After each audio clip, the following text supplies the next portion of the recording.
ಶಿರೂರಿನಲ್ಲಿ ಕ್ಷಣ ಕ್ಷಣಕ್ಕೂ ಆತಂಕ ಮನೆ ಮಾಡಿದೆ. ಏನಾಗುತ್ತೆ ಅನ್ನೋ ಟೆನ್ಷನ್ನಲ್ಲಿ ಜನ ದಿನದೂಡ್ತಾ ಇದ್ದಾರೆ.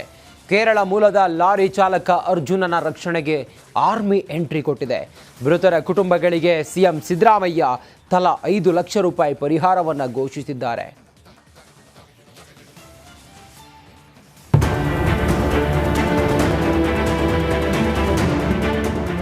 ಶಿರೂರು ಭಾಗದಲ್ಲಿ ಗುಡ್ಡ ಕುಸಿತ ಆದ ಬಳಿಕ ಸಾಕಷ್ಟು ಅವಾಂತರಗಳು ಸೃಷ್ಟಿಯಾಗಿತ್ತು. ಇವತ್ತಿಗೆ 7 ದಿನ ಆಗಿದೆ. ಇನ್ನು ಮಣ್ಣು ತೆರವುಗೊಳಿಸುವಂತ ಕಾರ್ಯಾಚರಣೆ ಮುಂದುವರೆದಿದೆ. ಗುಡ್ಡದ ಮೇಲ್ಭಾಗದಲ್ಲಿ ಮಣ್ಣು ತೆರವುಗೊಳಿಸುತ್ತಿರುವ ಹಿಟಾಚಿ, ಸುಮಾರು 7-8 ಜೆಸಿಬಿಗಳಿಂದ ಮಣ್ಣು ಎತ್ತುವ ಕಾರ್ಯಾಚರಣೆ, ಲೋಡ್ಗಟ್ಟಲೆ ಮಣ್ಣಿನಡಿ ಸಿಲುಕಿರುವ ಲಾರಿ ಚಾಲಕ ಅರ್ಜುನ್ ರಕ್ಷಣೆಗೆ ಹರಸಾಹಸ, ರಕ್ಷಣಾ ಕಾರ್ಯಕ್ಕೆ ಧಾವಿಸಿದ ಸೈನ್ಯ. ಶಿರೂರು ಬಳಿ ಗುಡ್ಡ ಕುಸಿತ ಸ್ಥಳದಿಂದ ರಿಪಬ್ಲಿಕ್ ಕನ್ನಡ ಗ್ರೌಂಡ್ ರಿಪೋರ್ಟ್. ನನ್ನ ಬಲಭಾಗದಲ್ಲಿ ಗಮನಿಸಬಹುದು, ಅಲ್ಲಿ ಒಂದು ದೊಡ್ಡದಾದಂತಹ ಬಂಡೆ ಮೇಲೆ NDRF ತಂಡ ನಿಂತಿದೆ. ಜೊತೆಗೆ SDRF ತಂಡವು ಕೂಡ ಇಲ್ಲೇ ಬಿಡುಬಿಟ್ಟು ಮಣ್ಣನ್ನು ತೆರವುಗೊಳಿಸುವಂಥ ಕಾರ್ಯಾಚರಣೆ ಮುಂದುವರೆದಿದೆ. ಈಗ ಅರ್ಜುನ್ಗೆ ಸಂಬಂಧಪಟ್ಟಂಥ ಅರ್ಜುನ್ ಓಡಿಸ್ತಾ ಇದ್ದಂಥ ಲಾರಿಯ ಮಾಲೀಕರು ಹೇಳಿರುವಂತೆ GPS ಟ್ರ್ಯಾಕರ್ನಲ್ಲಿ ಇದೇ ಜಾಗದಲ್ಲಿ ಸಿಗ್ತಾ ಇದೆ ಅಂತೇಳಿ. ಸೊ ಹಾಗಾಗಿ ಆ ಒಂದು ಜಾಗದಲ್ಲಿ ಹುಡುಕಾಟ ಮುಂದುವರೆದಿದೆ. ಶಿರೂರಿನಲ್ಲಿ 6ನೇ ದಿನವೂ ಮುಂದುವರೆದ ರಕ್ಷಣಾ ಕಾರ್ಯ. ಮಣ್ಣಿನಡಿ ಸಿಲುಕಿರುವ ಅರ್ಜುನ್ ರಕ್ಷಣೆಗೆ ಹರಸಾಹಸ. ಘಟನಾ ಸ್ಥಳದಿಂದ republic Kannada ground report. Uttara Kannada ಜಿಲ್ಲೆ ಶಿರೂರು ಬಳಿ ಆ ಒಂದು ಗುಡ್ಡ ಕುಸಿದು ಅವಾಂತರಗಳ ಮಾಲೆಯನ್ನೇ ಸೃಷ್ಟಿಸಿದೆ. ಕೆಸರು ಮಿಶ್ರಿತ ಮಣ್ಣಿನ ಅಡಿ ಸಿಲುಕಿರುವ ಕೇರಳ ಮೂಲದ ಚಾಲಕ ಅರ್ಜುನ್ ಪತ್ತೆಗೆ ರಕ್ಷಣಾ ಕಾರ್ಯ ಮುಂದುವರೆದಿದೆ. ಗುಡ್ಡದ ಮೇಲ್ಭಾಗದಲ್ಲೂ ಹಿಟಾಚಿ ಮೂಲಕ ರೆಸ್ಕ್ಯೂ ಆಪರೇಷನ್ ನಡೆಸಲಾಗುತ್ತಿದೆ. ಗಂಗಾವಳಿ ನದಿಯಲ್ಲೂ ಬೋಟ್ ಮೂಲಕ ಸಿಬ್ಬಂದಿ ತೀವ್ರ ಶೋಧ ನಡೆಸುತ್ತಿದ್ದಾರೆ. ನೋಡ್ತಾ ಇರೋದು ಗಂಗಾವಳಿ ನದಿ ತೀರದ ಪ್ರದೇಶದಲ್ಲಿ ನಾವಿದ್ದೇವೆ. ಕಳೆದ 6 ದಿನಗಳಿಂದ ಇಲ್ಲಿನ ಗಂಗಾವಳಿ ನದಿಯಲ್ಲಿ ಅಂದರೆ ನಾಪತ್ತೆ ಆದವರ ಶೋಧ ಕಾರ್ಯವನ್ನು ಸಂಬಂಧಪಟ್ಟ NDRF, SDRF, ಅಗ್ನಿಶಾಮಕ ದಳದ ಸಿಬ್ಬಂದಿಗಳು ಕೂಡ ನಡೆಸ್ತಾ ಇರುವಂಥದ್ದು. ಬಹಳ ಪ್ರಮುಖವಾಗಿ ಶಿರೂರಿನ ಗುಡ್ಡ ಕುಸಿತದ ನಂತರ ಇಲ್ಲಿ ಹಲವು ಸಾವು ನೋವುಗಳು ಸಂಭವಿಸಿರುವುದೆಂಬ ಶಿರೂರು ಬಳಿ ಗುಡ್ಡ ಕುಸಿದು ದುರಂತದಲ್ಲಿ ನಾಪತ್ತೆಯಾದವರ ಸಂಖ್ಯೆ ಮತ್ತಷ್ಟು ಏರಿಕೆಯಾಗಿದೆ. ಗೋಕರ್ಣ ಸಮೀಪದ ಗಂಗೆಕೊಳ್ಳದ ಯುವಕರಿಗಾಗಿ ಅವರ ತಾಯಿ ಠಾಣೆ ಮೆಟ್ಟಿಲೇರಿದ್ದಾರೆ. 5 ದಿನಗಳಿಂದ ಮಗ ಮನೆಗೆ ಬಂದಿಲ್ಲ ಎಂದು ದೂರು ನೀಡಿದ್ದಾರೆ. ಅತ್ತ ಲಾರಿ ಚಾಲಕ ಅರ್ಜುನ್ ಮಣ್ಣಿನ ಅಡಿ ಸಿಲುಕಿ ಜೀವನ್ಮರಣ ಹೋರಾಟ ನಡೆಸುತ್ತಿದ್ದಾರೆ. ಇತ್ತ ಗುಡ್ಡ ಕುಸಿತದಿಂದ 7 ದಿನಗಳಿಂದ ಇತರ ಲಾರಿ ಚಾಲಕರು ಗೋಳಾಡುತ್ತಿದ್ದಾರೆ. ಹೇಗಾದರೂ ಮಾಡಿ ನಮ್ಮನ್ನು ಕಳುಹಿಸಿಕೊಡಿ ಅಂತ ಮನವಿ ಮಾಡುತ್ತಿದ್ದಾರೆ. ಅಲ್ಲೆಲ್ಲ ತಗ್ಗದಿ ಬಿದ್ದಾವ ಸರ್, ಹಿಂಗಾಗಿ ನಮ್ಮ ಗಾಡಿ ಪಾಸ್ ಆಗಲ್ಲ ಸರ್. ಅಲ್ಲಿ ನೀವು 7 ದಿನ ಆಯ್ತಾ? ಇಲ್ಲಿಂದ ಎಲ್ಲೋ ಹೋಗ್ಬೇಕು? 6 ದಿನ ಆಯ್ತು ಸರ್. ಎಲ್ಲೋ ಹೋಗ್ಬೇಕು ನೀವು? ಕಾಸರಗೋಡು ಗೋಶಾಲೆ. ಎಲ್ಲಿಂದ ಬಂದಿರೋದು? ನಾವು ಯಾದವಾಡದಿಂದ ಬಂದೀವಿ ಸರ್, ಬೆಳಗಾಂ ಡಿಸ್ಟಿಕ್. ಮನೆ ಕಳೆದುಕೊಂಡು ಕಾಳಜಿ ಕೇಂದ್ರಗಳಲ್ಲಿ ಉಳುವರೆ ಗ್ರಾಮಸ್ಥರು ಕಣ್ಣೀರು ಹಾಕುತ್ತಿದ್ದಾರೆ. ರಿಪಬ್ಲಿಕ್ ಕನ್ನಡದ ಮುಂದೆ ಅಳಲು ತೋಡಿಕೊಂಡಿದ್ದಾರೆ. ಉತ್ತರ ಕನ್ನಡದಲ್ಲಿ ವರುಣನ ಅಬ್ಬರಕ್ಕೆ ಬದುಕು ಬೀದಿಗೆ ಬಿದ್ದಿದೆ. ಜೀವನ ಮೂರಾಬಟ್ಟೆ ಆಗಿದೆ.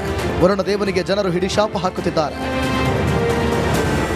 Bureau report, Republic Kannada.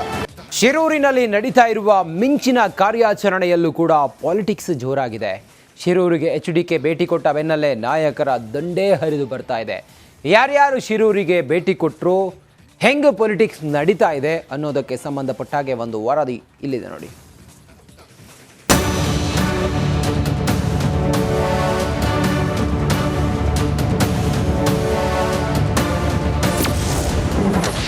ರಕ್ಷಣಾ ಕಾರ್ಯಾಚರಣೆಗೆ ಆರ್ಮಿ ಎಂಟ್ರಿ. ಗುಡ್ಡ ಕುಸಿತ ಸ್ಥಳದಲ್ಲಿ ನಾಯಕರ ಮುಖ. ಮರಣ ಮಳೆಗೆ ಉತ್ತರ ಕನ್ನಡ ಜಿಲ್ಲೆ ನಲುಗಿ ಹೋಗಿದೆ. ಸತತ ಮಳೆಗಿಂದ ಗುಡ್ಡ ಮಣ್ಣು ಕುಸಿದು ಹಲವರು ಜಲಸಮಾಧಿಯಾಗಿದ್ದಾರೆ. ಇನ್ನು ಮಣ್ಣಿನಡಿ ಸಿಲುಕಿರುವ ಲಾರಿ ಚಾಲಕ ಅರ್ಜುನನಿಗಾಗಿ ಒಂದೆಡೆ ಕಾರ್ಯಾಚರಣೆ ನಡೆಯುತ್ತಿದ್ರೆ, ಇತರ ರಾಜಕೀಯ ನಾಯಕರು ಇಲ್ಲೂ ಪಾಲಿಟಿಕ್ಸ್ ಮಾಡುತ್ತಿದ್ದಾರೆ.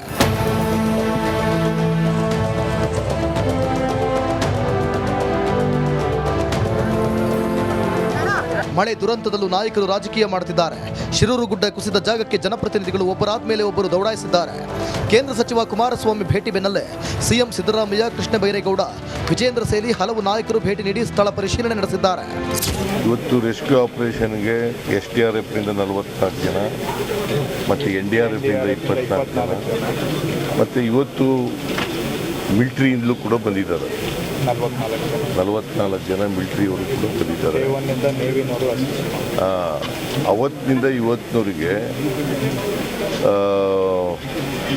ಕ್ಲಿಯರೆನ್ಸ್ ಮಾಡ್ತಕ್ಕಂಥ ಕೆಲಸ ನಡೀತಾ ಇದೆ. ಗುಡ್ಡ ಕುಸಿದಿರುವ ಜಾಗದಲ್ಲಿ ಸಚಿವ ಕೃಷ್ಣ ಬೈರೇಗೌಡ ಮೊಕ್ಕಾಂ ಹೂಡಿದ್ದಾರೆ. ಇನ್ನು ಸ್ಥಳಕ್ಕೆ ಸಿಎಂ ಸಿದ್ದರಾಮಯ್ಯ ಕೂಡ ಭೇಟಿ ನೀಡಿದ್ದು ಅಧಿಕಾರಿಗಳಿಂದ ಮಾಹಿತಿ ಪಡೆದಿದ್ದಾರೆ. ಇನ್ನು ಆರ್ ವಿ ದೇಶಪಾಂಡೆ ಸ್ಥಳಕ್ಕೆ ಭೇಟಿ ಕೊಟ್ಟು ಪರಿಶೀಲನೆ ನಡೆಸಿದ್ರು. ಲಾರಿ ಚಾಲಕ ಅರ್ಜುನ್ ರಕ್ಷಣೆ ಭರದಿಂದ ಸಾಗ್ತಿದೆ. ಚಾಲಕ ಅರ್ಜುನ್ ಬದುಕಿ ಬರಲಿ ಎಂದು ಪ್ರಾರ್ಥಿಸುತ್ತೇನೆ ಎಂದರು.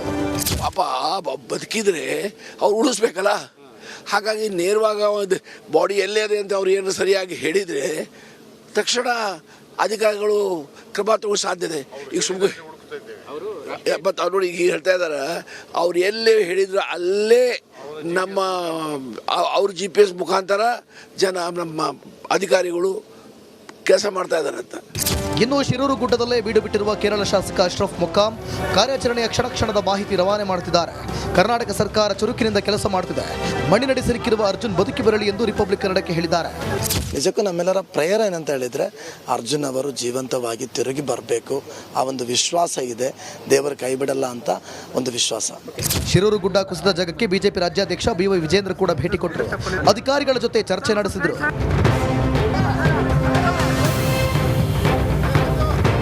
ಇನ್ನು 10 ಲಕ್ಷ ಪರಿಹಾರ ಕೇಳಿದ್ದ ಮಂಕಾಳ ವೈದ್ಯಗೆ ಕೇಂದ್ರ ಸಚಿವ HDK ತಿರುಗೇಟು ನೀಡಿದ್ದಾರೆ.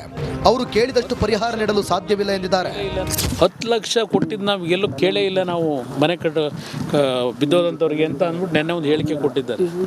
ಬಹುಶಃ ಅವ್ರಿಗೆ ಏನಾದರೂ ಸಮಯ ಸಿಕ್ಕಿದ್ರೆ ಕೊಡಗುಗೆ ಹೋಗಿ ನನ್ನ ಕಾಲದಲ್ಲಿ ತೆಗೆದುಕೊಂಡು ನಿರ್ಧಾರ ಇದೆಯಲ್ಲ, 1,000 ಮನೆಗಳನ್ನು 10 ಲಕ್ಷ ರೂಪಾಯಿ ವೆಚ್ಚದಲ್ಲಿ ಕಟ್ಟಿರ್ತಕ್ಕಂಥದ್ದು ಅಷ್ಟೇ ಅಲ್ಲ, 1 ಲಕ್ಷ ರೂಪಾಯಿಗಳನ್ನು ಪರಿಹಾರ ಕೊಟ್ಟಿದ್ದೇವೆ.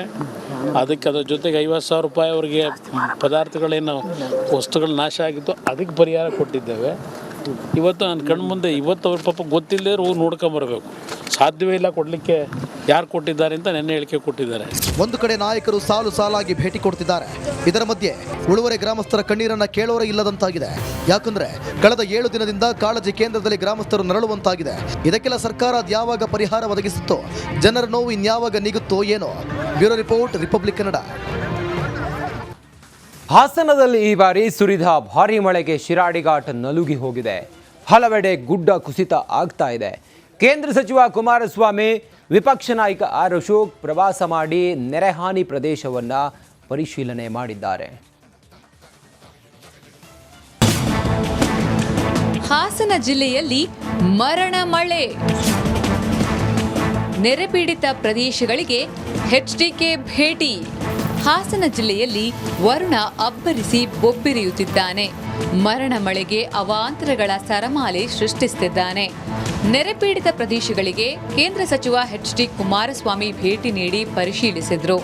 ಸಕಲೇಶಪುರದಲ್ಲಿ ಮಳೆಗೆ ಹಾನಿಯಾದ ರಸ್ತೆಯನ್ನ ಪರಿಶೀಲನೆ ಮಾಡಿದ್ರು.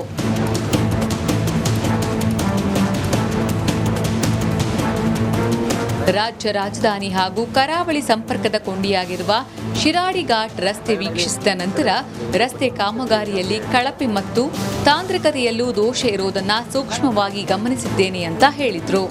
ಕಳಪೆ ಕಾಮಗಾರಿ ಇಲ್ಲಿ ಇಂಥ ಒಂದು ನಮ್ಮ ಪಶ್ಚಿಮ ಘಟ್ಟಗಳಲ್ಲಿ ಕೆಲಸ ನಿರ್ವಹಣೆ ಮಾಡಬೇಕಾದ್ರೆ ನಮ್ಮ ಇಂಜಿನಿಯರ್ಸ್ಗಳು ಸಹ ಸ್ವಲ್ಪ ಅವರ ಒಂದು ಪರಿಣಿತಿಯನ್ನು ಇಲ್ಲಿ ಉಪಯೋಗ ಮಾಡಬೇಕಾಗತ್ತೆ. ಇವೆಲ್ಲ ಹುಡುಗಾಟಿಕೆಗೆ ಮಾಡ್ತಕ್ಕಂಥ ಕೆಲಸಗಳಲ್ಲ. ನಾನು ಏನು ಕಣ್ಣಾರೆ ನೋಡಿದ್ದೇನೆ, ನಾನು ಕೇಂದ್ರದ ನಮ್ಮ ಭೂ ಸಾರಿಗೆ ಸಚಿವರ ಹತ್ರನೂ ಚರ್ಚೆ ಮಾಡ್ತೇನೆ. ಎಲ್ಲ ಇರ್ತಕ್ಕಂಥ ವಿಷಯಗಳ ಮಾಹಿತಿಗಳನ್ನು ಅವ್ರಿಗೆ ಕೊಡ್ತೀನಿ. ಇನ್ನು ಸಕಲೇಶಪುರ NH 75 ರಸ್ತೆಯನ್ನ ವಿಪಕ್ಷ ನಾಯಕ ಆರ್ ಅಶೋಕ್ ಪರಿಶೀಲಿಸಿದ್ರು. ಸಕಲೇಶಪುರದ ಕೊಲ್ಲಳ್ಳಿ ಬಳಿ ವಾಲ್ ಕುಸಿತ ಪ್ರದೇಶದ ಬಗ್ಗೆ ಅಧಿಕಾರಿಗಳ ಜೊತೆ ಚರ್ಚಿಸಿ ಕ್ರಮ ಕೈಗೊಳ್ಳುವಂತೆ ಸೂಚಿಸಿದ್ರು.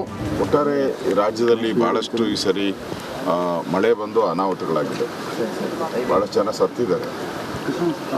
ಪ್ರಮುಖವಾಗಿ ಸರ್ಕಾರ ಕೂಡಲೇ ಅದಕ್ಕೆ ಧಾವಿಸಿ ಅದಕ್ಕೆ ಪರಿಹಾರ ಕೊಡುವಂಥದ್ದು ಇಮಿಡಿಯೇಟ್ ಮೆಜರ್ಸ್ ತಗೋಬೇಕಾಗಿತ್ತು. ಇನ್ನೂ ಯಾಕೋ ಎಚ್ಚೆತ್ಕೊಂಡಂಗೆ ಕಾಣಿಲ್ಲ. ಕಳೆದ ಬಾರಿ ನಾವು ಮನೆಗೆ ನೀರು ನುಗ್ಗಿದ್ರೆ 10,000 ರೂಪಾಯಿ ಕೊಡ್ತಾಯಿದ್ವಿ, ಮನೆ ಬಿದ್ದೋದ್ರೆ 5 ಲಕ್ಷ ಕೊಡ್ತಾಯಿದ್ವಿ. ನನಗಿರೋಂಥ ಮಾಹಿತಿ ಈಗ ನಾನು ಬಂದು ಭೇಟಿ ಮಾಡಿದಾಗ 10,000 ರೂಪಾಯಿ ಕೊಡ್ತಾ ಇಲ್ಲ ಅಷ್ಟೇ. ಸದ್ಯಕ್ಕೆ ರಾಷ್ಟ್ರೀಯ ಹೆದ್ದಾರಿ 75ರ ನಿರ್ಮಾಣದಲ್ಲಿ ಇತ್ತೀಚೆಗೆ 90 ಡಿಗ್ರಿ ಲಂಬವಾಗಿ ಮಣ್ಣು ಕತ್ತರಿಸುತ್ತಿರೋದು ಮಣ್ಣು ಕುಸಿತಕ್ಕೆ ಕಾರಣ ಎನ್ನಲಾಗ್ತಿದೆ. ವೈಜ್ಞಾನಿಕವಾಗಿ ಸರಿಪಡಿಸದೇ ಹೋದ್ರೆ ಶಿರಾಡಿ ಘಾಟ್ನಲ್ಲಿ ಸಂಚಾರವೇ ಮುಂದೊಂದು ದಿನ ಬಂದ್ ಆಗೋ ಸಾಧ್ಯತೆ ಇದೆ. ಕುಶ್ವಂತ್, ರಿಪಬ್ಲಿಕ್ ಕನ್ನಡ, ಹಾಸನ.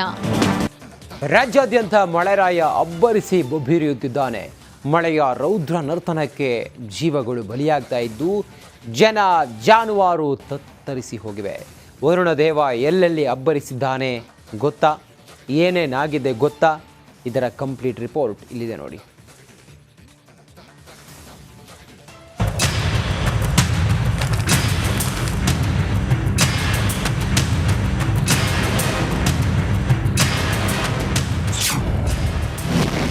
ರಣಭೀಕರ ಮಳೆಗೆ ಕರುನಾಡು ತತ್ತರ.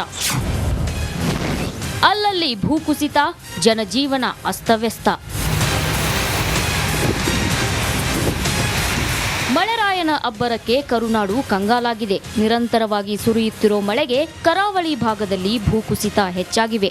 ಕೆಲವೆಡೆ ರಸ್ತೆಗಳು ಬಂದಾಗಿ ಸಂಚಾರ ಸ್ಥಗಿತಗೊಂಡ್ರೆ ಇನ್ನೂ ಹಲವೆಡೆ ಅಪಾರ ಸಾವು ನೋವು ಸಂಭವಿಸುತ್ತಿವೆ.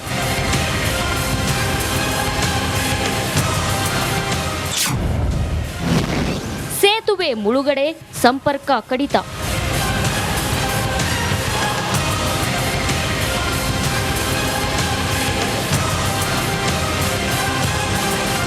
ಚಿಕ್ಕಮಗಳೂರಿನಲ್ಲಿ ಮಹಾಮಳೆ ಮುಂದುವರೆದಿದೆ. ಭದ್ರಾ ನದಿ ಅಪಾಯದ ಮಟ್ಟ ಮೀರಿ ಹರಿಯುತ್ತಿದೆ. ಕಳಸಾ ತಾಲೂಕಿನ ಹೊರನಾಡು ಬಳಿಯ ಹೆಬ್ಬಾಳೆ ಸೇತುವೆ ಮುಳುಗಡೆಯಾಗಿದೆ. ಹೀಗಾಗಿ ಹೊರನಾಡು ಕಳಸಾ ಸಂಪರ್ಕ ಕಡಿತಗೊಂಡಿದ್ದು ಸೇತುವೆ ಬಳಿ ಪೊಲೀಸರು ಕಟ್ಟೆಚ್ಚರ ವಹಿಸಿದ್ದಾರೆ.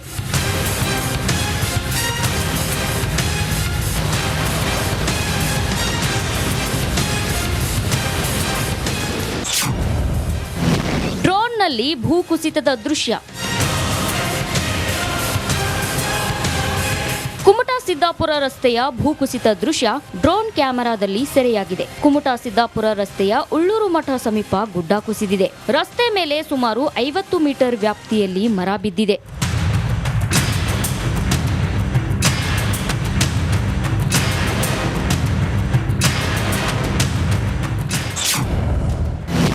ಮನೆಗೋಡೆ ಕುಸಿತ, ಗರ್ಭಿಣಿ ಸಾವು.